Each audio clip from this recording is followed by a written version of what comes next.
Decentralise finance DeFi दिग्गजों का मिलन। Ethereum के भविष्य की लड़ाई में एक नया मोर्चा। इथेरियम पर आधारित प्रमुख डिसेंट्रलाइज फाइनेंस डेफी प्रोटोकॉल ने अपनी तकनीक को राजनीतिक मंच पर समर्थन देने के लिए महत्वपूर्ण कदम उठाया है। अमेरिकी नीति निर्माण पर केंद्रीकृत क्रिप्टो संस्थाओं के कथित अत्यधिक प्रभाव से चिंतित इन प्रोटोकॉल ने Ethereum protocol advocacy alliance (EPAA) का गठन किया है।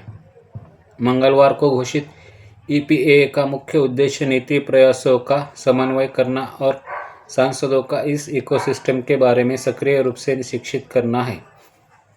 गठबंधन का तर्क है कि लॉबिंग में मौजूदा असंतुलन के कारण ऑन-चेन इंफ्रास्ट्रक्चर के मूलभूत सिद्धांत और प्रौद्योगिकियों की अक्सर गलत समझी गई या अनदेखी की गई है। इस नए समूह का लक्ष्य ये सुनिश्चित करना है कि विकेंद्रीकृत आवाज़ें न केवल सुनी जाए बल्कि उनकी तकनीकी अंतर्दृष्टि भविष्य के नियमों को भी आकार दे। उद्योग के दिग्गजों की सूची। EPAA में डिसेंट्रलाइज दुनिया के कई शक्तिशाली नाम शामिल हैं, जिनमें Aave Labs, Oregon Curve, Lido Labs Foundation, Spark Foundation, the Graph Foundation और यूनिसेफ फाउंडेशन शामिल हैं।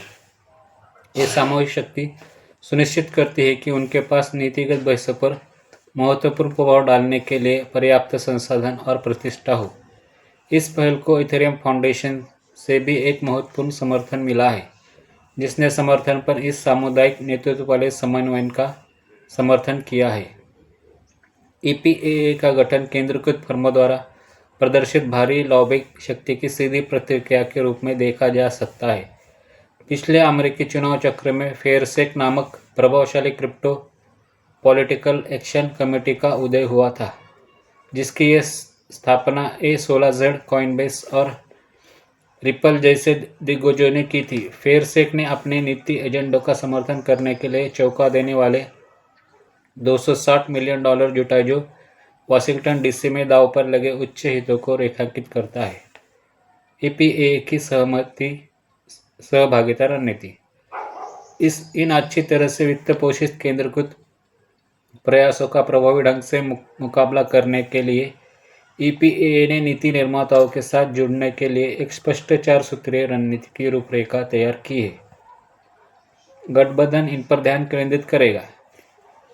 विद्यार्थी चयनों में तकनीकी विशेषज्ञ का योगदान देना, सांसदों के लिए जटिल तकनीकी जानकारी को सरल बनाने हेतु व्यावहारिक संसाधनों का निर्माण करना, अपने मुख्य संदेशों को बढ़ाने के लिए रणनीतिक जुड़ाव का समन्वय करना, नियामकों के साथ सामान्य तकनीकी रुचि के क्षेत्रों की पहचान करना।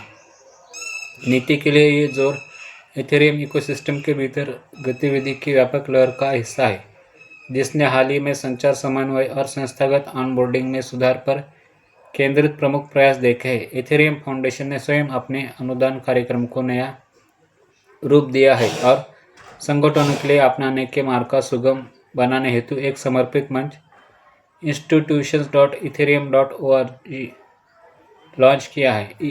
EPAA का शुभारंभ इथेरियम के विरुद्ध रूप से तकनीकी डोमेन से एक सक्रिय राजनीतिक शक्ति में जाने और मजबूत करता है। ऐसी ही जानकारी के लिए हमारे चैनल के साथ बने रहिए। धन्यवाद।